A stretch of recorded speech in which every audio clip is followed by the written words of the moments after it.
आज ये सत्संग अनुष्ठित होछि आम इष्टतम गुरुदाता श्रीजुक्त श्रीनिवास पंडा अभिनय बासभवन आम मानक ये सत्संग योगदान कर सुजोग देइछन्ति श्री श्री ठाकुर पाखे इष्टकृत जीवन दीर्घ जीवन शांति सृष्टि कामना कर तथा सत्संग जो मैंने उपस्थित अच्छा समस्त सार्विक मंगल दया ठाकुर पाखे मोर प्रार्थना रखुच जो आज श्रीनिवास भाई बासभवन ये जो सत्संग हवार जो उद्देश्य अच्छी आम जो भद्र परिपूर्ण सत्संग जो जारी रही सहित जो नूतन गृह निर्माण कर उद्देश्य गोटे इच्छा था जो सत्संग से निवेदन करेंगे जहाँ घर कम ये अति निकट कम्प्लीट हो सहित जो नूतन विघ्न प्रतिष्ठा ठाकुर से आस्थान ठाकुर से विग्रह मगे से आज ठाकुर गृह से आज ठाकुर को स्थापना कर नूतन विग्रह प्रतिष्ठा कर ये उद्देश्य सहित जो पुत्र जन्मदिन उपलक्ष्य भाद्र सत्संग करती जहाँ ये उद्देश्य अच्छी श्री श्री ठाकुर निकट आज सत्संग निवेदन कर आम मान से सुजोग देते श्री श्री ठाकुर गुण कीर्तन करने श्री श्री ये भाद्र परिपूर्ण सत्संग श्री श्री ठाकुर जन्ममास श्री श्री ठाकुर आम दिव्य जीवन कथा आलोचना करूँ शुणु भाव प्रवाहित हो ये प्रसंग में मोर केतटा कथा मन पड़े श्री श्री ठाकुर दिव्य जीवन कथा केतोटी मन पड़े श्री श्री ठाकुर बड़ा बांगल ठाकुर बंगला शुभ्र सज्जा उपविष्ट अच्छा एमती भक्त पार्षद मैंने अच्छा जो बहु कथा आलोचना हो धीरे धीरे ठाकुर कथबार्ता धीरे धीरे बंद कर जो उत्तरेश्वर ठाकुर बसी उत्तर दिग को चाह ठाकुर बसी रही एमती किसी समय कटिगला जो भक्त पार्षद मैंने देखुं ठाकुर मुखमंडल जो गंभीर पाल्टी जाए ठाकुर आउ कि कहूना पूरा धीर स्थिर हो एमती किसी समय गला ऋतिकाचार्य कृष्णप्रसन्न भट्टाचार्य जहाँ को आम कृष्णदा बोली कहू से श्री श्री ठाकुर को किसी इंगित कर श्री श्री ठाकुर कौन कर संगे संगे से जो बड़ा बंगल उठी जति आश्रम आड़े जाइए श्री श्री ठाकुर जाई जति आश्रम उपविष्ट कर बसी जो मैंने श्री श्री ठाकुर जति थे ऋषि कृष्णप्रसन्न भट्टाचार्य ननीगोपाल चक्रवर्ती जो मैंने थे जति आश्रम को अन्य मैंने कहीं जाती ना केवल से जति मैंने जाई ठाकुर सहित बसती श्री श्री ठाकुर जाई जति आश्रम बसी पुणी से उत्तर दिग आकाश को चाह बसी रही किसी क्षण कटिगला कृष्णप्रसन्न भट्टाचार्य कहते ठाकुर आपंकर एभली कि अवस्था है आप तो कथबार्ता करुले सबकिछ ठीक ठाक थिला जे आपण एते भावगंभीर पालट जाउछन्ति कहीं श्री श्री ठाकुर कृष्णदान कार्ड को मुह बुलाई कहते कृष्णदा तुम्हें जानिया को चाहूछ कृष्णदा कहते दयाकोरी आप जनतु जे कारण कौन श्री श्री ठाकुर कहते कृष्णदा तुम्हें आस मत स्पर्श कर कृष्णदा जाइछन्ति ठाकुर को प्रणाम करिछन्ति ठाकुर जो जंघ को स्पर्श करिछन्ति कृष्णदा ଯେ କିଛି ଦୂରରେ ଯାଇ ପଡ଼ିଛନ୍ତି, ଯେମିତି କରେଣ୍ଟ ଖାଇ ଯେ ମଣିଷ ଛିଟିକି ପଡ଼େ, ଯେ କେଷ୍ଟଦା କିଛି ଦୂରରେ ଯାଇ ଯେ ପଡ଼ିଛନ୍ତି। ତାପରେ ତାଙ୍କର ମଧ୍ୟ ମୁଖମଣ୍ଡଳ ଯେଭଳି ଯେ ଲାଲ ବର୍ଣ୍ଣ ହୋଇଯାଇଛି, ସେ ମଧ୍ୟ ଏକ ଯେ ଭାବା ଗମ୍ଭୀର ଅବସ୍ଥାକୁ ସେ ଚାଲି ଯାଇଛନ୍ତି। ତାପରେ ଠାକୁର କହୁଛନ୍ତି ଯେ କେଷ୍ଟଦା ତୁମେ ସେ ଉତ୍ତର ଆକାଶକୁ ଟିକେ ଚାହିଁ ଦେଖ। କେଷ୍ଟଦା ଦେଖୁଛନ୍ତି ଯେ ଉତ୍ତର ଆକାଶକୁ। ଠାକୁର କହୁଛନ୍ତି କଣ ଦେଖୁଛ? କେଷ୍ଟଦା କହୁଛନ୍ତି ଯେ ମୁଁ ଯେ ଦେଖୁଛି ଯେ ହଜାର ହଜାର ଯେ ଦେବତା ଦେବୀ ମାନେ ପ୍ରାର୍ଥନା କରୁଛନ୍ତି। ଠାକୁର କହୁଛନ୍ତି ସେମାନେ କଣ ପ୍ରାର୍ଥନା କରୁଛନ୍ତି ଟିକେ ଶୁଣ। ତାପରେ କେଷ୍ଟଦା ଠାକୁର କହୁଛନ୍ତି ଯେ ସେଇ ଦେବତା ଦେବୀ ମାନେ ପ୍ରାର୍ଥନା କରୁଛନ୍ତି, ହେ ଠାକୁର ଆମକୁ ଜନ୍ମ ଦିଅ, ଆମେ ତମ ଲୀଳାର ଯେ ସହଚର ହେବୁ, ଆମେ ତୁମ ଲୀଳାକୁ ଉପଭୋଗ କରିବୁ। ତାପରେ ଏମିତି ଯେ କିଛି ସମୟ ପରେ କେଷ୍ଟଦା ମଧ୍ୟ ତାଙ୍କର ସ୍ୱାଭାବିକ ଅବସ୍ଥାକୁ ଫେରି ଆସିଛନ୍ତି। ତାଙ୍କ ଭିତରେ ଯୋଉ ଚେତନା ଶକ୍ତି, ଯୋଉ ଉର୍ଦ୍ଧ୍ୱ ଚେତନା ସ୍ତରକୁ ସେ ଯାଇଥିଲେ, ଧୀରେ ଧୀରେ ଧୀରେ ଧୀରେ ସେ ତାଙ୍କର ସ୍ୱାଭାବିକ ଅବସ୍ଥାକୁ ସେ ଫେରି ଆସିଛନ୍ତି। ତାପରେ କେଷ୍ଟଦା ଶ୍ରୀ ଶ୍ରୀ ଠାକୁରଙ୍କୁ ବହୁ କଥା ଜିଜ୍ଞାସା କରିଛନ୍ତି। ଆଉ ଠାକୁର ସେଇଠି ତାଙ୍କର ଜନ୍ମ যে কথা, এই যে জন্ম বৃত্তান্ত কথা ঠাকুর সেইটি କହିଛନ୍ତି যে বহু লক্ষ কোটি ছায়াপথ দেই, লক্ষ লক্ষ ছায়াপথ দেই যে ମୁଁ ପୃଥିବୀ ଅଭିମୁଖେ ଆସୁଥିଲି ମାତା ମନମୋହିନୀ ଦେବୀଙ୍କ ଗର୍ଭକୁ। ଯେ ଯେତେବେଳେ ବହୁ ଗ୍ରହ ନକ୍ଷତ୍ର ଦେଇ ଆସୁଥିଲି, ସେତେବେଳେ ଯେ ସବୁ ପ୍ରତ୍ୟେକ ଗ୍ରହର ଯୋଉ ଅଧିଷ୍ଠାତା ଦେବତା ଦେବୀ ମାନେ ଥିଲେ, ସମସ୍ତେ ମୋତେ ପ୍ରାର୍ଥନା କରିଥିଲେ ଯେ ଠାକୁର ଆମ ଗ୍ରହରେ କିଛି ସମୟ ଅବସ୍ଥାନ କରିଯିବା ପାଇଁ। ଠାକୁର କିନ୍ତୁ ଏକମୁଖା ହିଁ ଚାହିଁଥିଲେ, ଚାହିଁଥିଲେ ଯେ ପୃଥିବୀ ଏଇ ଧରଣୀ କୋଳକୁ, ଏଇ ଧରଣୀ ଯେ ମାତା ମନମୋହିନୀ ଦେବୀଙ୍କ ଗର୍ଭ ଅଭିମୁଖେ ସେ ଏକମୁଖା ହିଁ ଚାହିଁଥିଲେ। ଠାକୁର କିନ୍ତୁ କୋଉଠାରେ ଯେ ଅଟକି ନଥିଲେ। ଆଉ ସେମାନେ ଠାକୁରଙ୍କ ସହିତ ଯେ କଣ୍ଡିସନ କରିଥିଲେ ଯେ ଠାକୁର ଆପଣ ଯଦି ପୃଥିବୀକି ଯାଉଛନ୍ତି ତାହେଲେ ଆମକୁ ହିଁ ନିଶ୍ଚିତ ଭାବେ ଜନ୍ମ ଦେବେ, ଯେ ଆମେ ଆପଣଙ୍କ ଏଇ ଯେ ଲୀଳାର যে আমি ଆପଣଙ୍କ ଲୀଳା ସହିତ যে ଆମେ ରହିବୁ, ଉପଭୋଗ କରିବୁ ଆପଣଙ୍କୁ। ଠାକୁର ସେ ଆଉ କିଛି କଥା ମଧ୍ୟ କହୁଛନ୍ତି। ଯେ ଠାକୁର କହୁଛନ୍ତି ଯେ ଶେଷକୁ ମୁଁ ଯେ ସୂର୍ଯ୍ୟଙ୍କ ଭିତର ଦେଇ ଆସିଲି। ଠାକୁର କହିଲେ ସୂର୍ଯ୍ୟଙ୍କ ଭିତରଟା ବହୁତ ଥଣ୍ଡା। এই কথা যে আমি যে বহু দিন যে বহু বর্ষ পরে এই কথা আমি শুনিছু যে সূর্যଙ୍କ ভিতরটা যে এই ঠাকুরଙ୍କ ଠାରୁ শুনিছু যে ଥଣ୍ଡା ବୋଲି। ତାହାକୁ ଯେ ବୈଜ୍ଞାନିକ ମାନେ ମଧ୍ୟ ପ୍ରମାଣ କଲେଣି ଯେ ସୂର୍ଯ୍ୟଙ୍କର ଯେ ବାହ୍ୟ ଯୋଉ ମଣ୍ଡଳଟା ଯେ ଉତ୍ତପ୍ତ ହେଲେ ମଧ୍ୟ ସୂର୍ଯ୍ୟଙ୍କର ଯୋଉ ଭିତର ପ୍ରଦେଶଟା ଥଣ୍ଡା। ଯାହା ହଉ ଯେ ବିଜ୍ଞାନ ମଧ୍ୟ ଆଗକୁ ଏହା ଆହୁରି ପ୍ରମାଣ କରିବ ଯେ ଠାକୁର ଯାହା କହିଯାଇଥିଲେ। ଆଉ ଠାକୁର ମଧ୍ୟ ଗୋଟେ କଥା କହିଥିଲେ, ମୋର ସେଇ ଏଇ ଯୋଉ ଆଗମନୀ ହଉଥିଲା, ମୁଁ ଯେ ଏଇ ପୃଥିବୀ ଅଭିମୁଖେ ଆସୁଥିଲି, ସନ୍ଥ କବି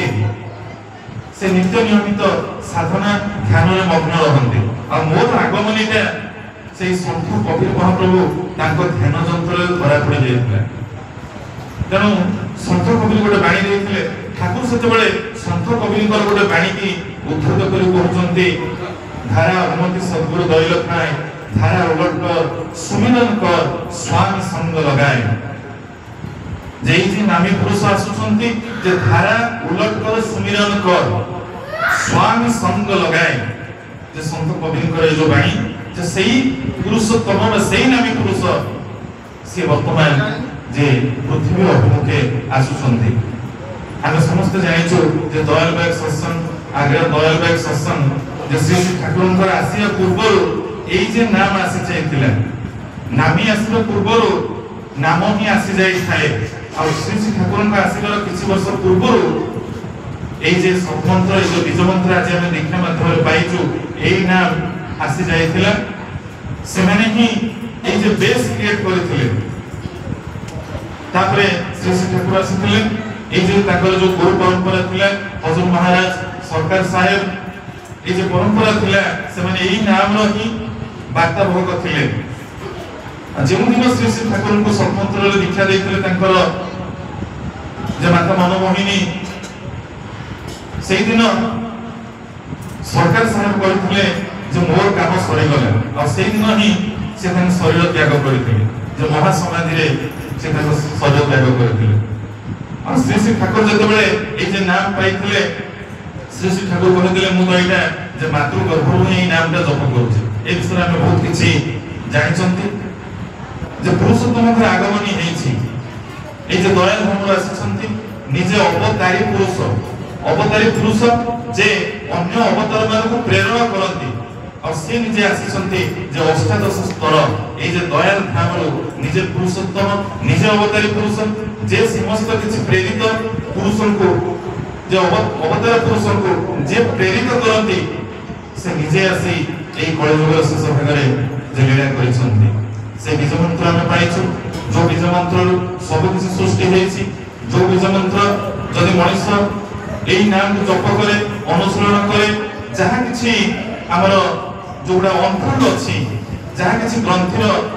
जो समाधान है यही नाम जप करिया फल सब किसी समाधान हो जाए यही नाम जप करिया फल जो मनीष भितर आम भितर जो कॉम्प्लेक्स अच्छी आम जहाँ किसी बुझीपारुन जहाँ अनफोल्ड होती किसी दिन नाम जप करिया फल से आम चक्षुरे चक्षु सामने उद्भासित हो उठे जे नाम सब किसी ग्रंथि की मोचन कर दे जते नोट्स अच्छी सब किसी की से नाम ही सब किसी उद्भासित कर दे तेणु कथार अच्छी जे जन कृष्ण भजे से अति चतुर जे कृष्ण भजवा मान्य होची जी ताकर से जो नाम को उच्चारण करे से चतुर चतुर माने से चालाक माने तार ब्रेन सेल एक्टिव हुए तेणु जो माने जते नाम जप करंती ताकर ब्रेन सेल सेते एक्टिव हुए ताकर नर्व्स सेते एक्टिव हुए जाओ सेति में जे कथा अछि जे जन कृष्ण भजे से अति चतुर जानो ए जे आगो कथा मन पड़ोछि जे नफर चंद्र घोष जे नफरदा आमे नफरदा को समस्त जानिछु श्री श्री ठाकुरंकर जे कि एकनिष्ठ भक्त थिले दिने सकाळे श्री श्री ठाकुरंकर नफरदा कोन करूछन्ती जे श्री श्री ठाकुर को जे तेल मालिश करूछन्ती अन्य भक्त मैंने अछन्ती सेतेबेले आलोचना चली ये जो आत्मा मानकर विषय जो विगत आत्मा से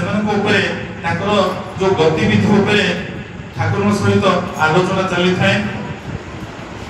नफरत पचारुचंती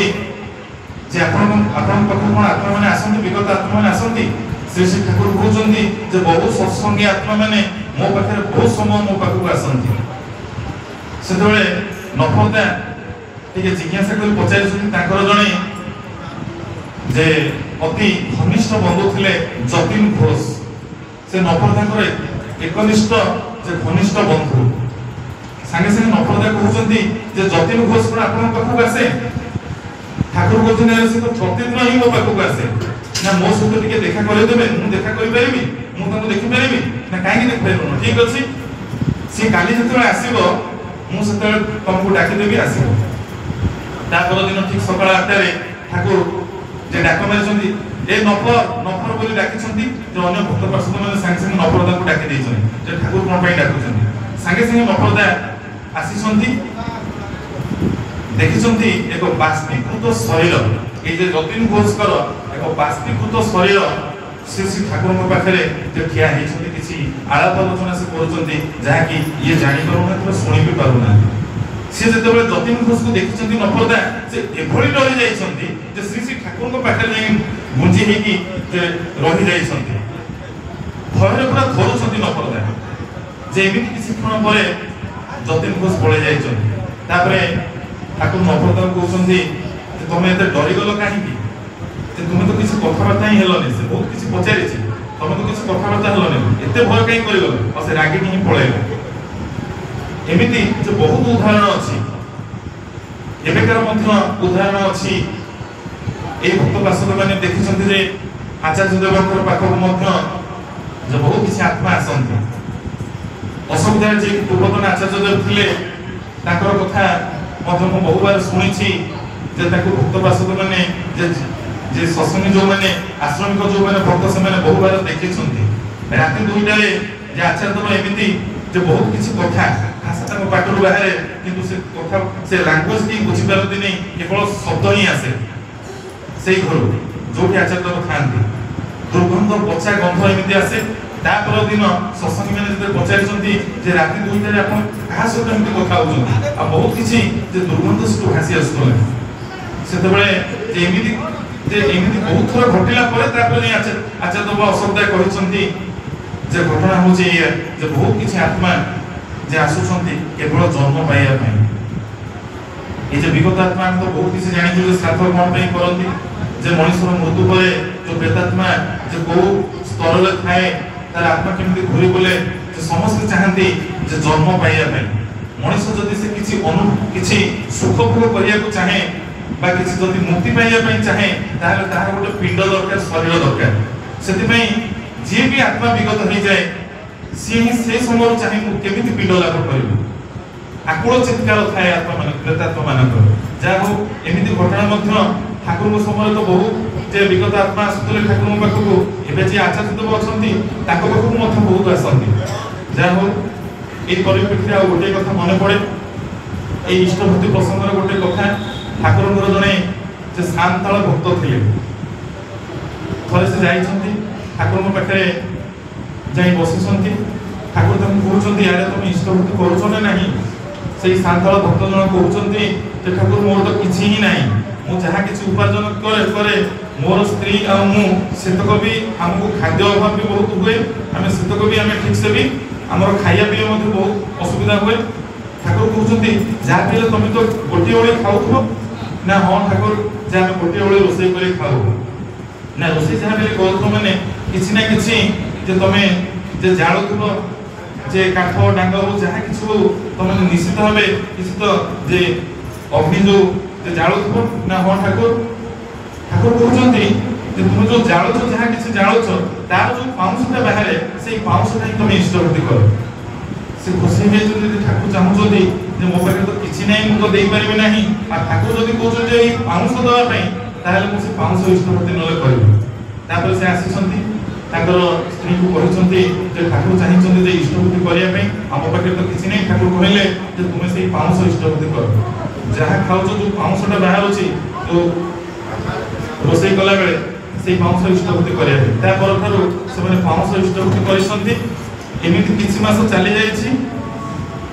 सी ठाकुर पाखक पाउंस जो ने से इष्टभूति सीना पाउंस करदे ठाकुर पाखक पाउंस नापी साहस होनी एमती 3-4 मास पर ठाकुर पाखक जाइए ठाकुर कहते अरे अरे से इष्टभूति कहीं ठाकुर कौन करी से पाउंस इष्टभूति बहुत पाउंस रही रखी